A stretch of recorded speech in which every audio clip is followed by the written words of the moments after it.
Des foules venaient à Jean pour qu'il les baptise. Il leur disait, bande de serpents, qui vous a enseigné que vous pourriez échapper à la colère divine qui va venir?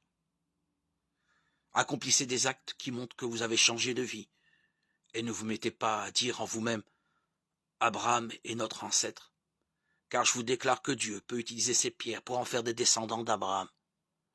La hache est déjà prête à couper les arbres à la racine. Tout arbre qui ne produit pas de bons fruits va être coupé et jeté au feu. Les foules lui demandèrent alors, que devons-nous donc faire? Il leur répondit, celui qui a 2 chemises doit en donner une à celui qui n'en a pas, et celui qui a de la nourriture doit la partager.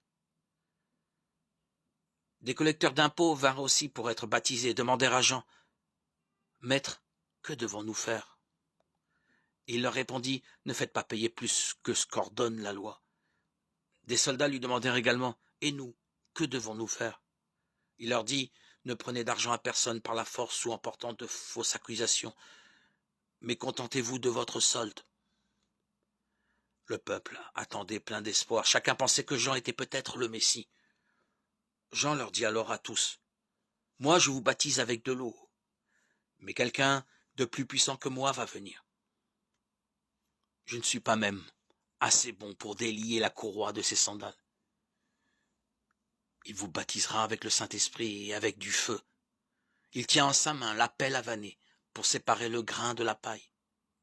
Il amassera le grain dans son grenier, mais il brûlera la paille dans un feu qui ne s'éteint jamais. C'est en leur adressant beaucoup d'autres appels encore que Jean annonçait la bonne nouvelle au peuple. Luc 3, 7, 18.